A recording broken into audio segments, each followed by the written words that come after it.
Rival claim అనేది ఉన్నప్పుడు ఇంకొక వ్యక్తి కనుక వచ్చి నాకు మెజారిటీ ఉందని ఆయన చెప్తే, విజయ్ లేదు నాకు మెజారిటీ ఉందని కనుక చెప్తే, అప్పుడు గవర్నర్ ఏంటంటే తన విచక్షణను ఉపయోగించాలి.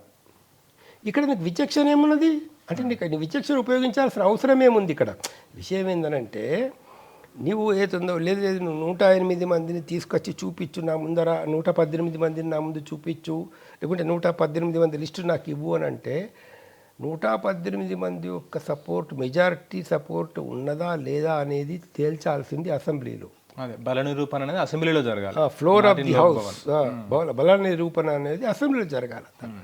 కాబట్టి న్యాయంగా గవర్నర్ ఏం చేయాల్సిందనంటే, సరే బాబు నువ్వు ప్రమాణ స్వీకారం చెయ్యి, ఒక టైం ఇంకో వారం రోజుల్లో. మామూలుగా అదే సార్, ఇది నెక్స్ట్ అదే అడగాలనుకున్నా. ఎన్ని రోజుల టైం ఇవ్వాల్సిన మామూలుగా రాజ్యాంగం ప్రకారం పర్టికులర్ టైం, ఒక రోజు, వారం రోజులు, పర్టికులర్ టైం అంటూ ఏమి లేదు దాని లోపల.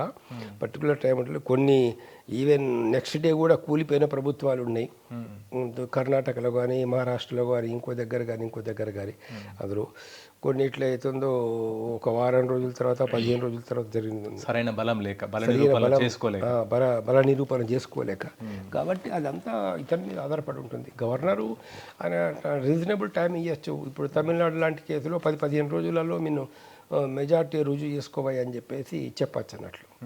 ఇవాళ గవర్నర్ ఏమంటున్నాడు అంటే, మేము విజయ్ని కనుక ముఖ్యమంత్రిగా ప్రమాణ స్వీకారం చేస్తే హార్స్ ట్రేడింగ్ అవుతుంది, అంటే ఎమ్మెల్యేల కొనుగోలు నేను ప్రోత్సహించినట్లు అవుతుంది, దానికి నేను ఒప్పుకోను అని చెప్తున్నాను. ఇప్పుడు జరగదు హార్స్ ట్రేడింగ్.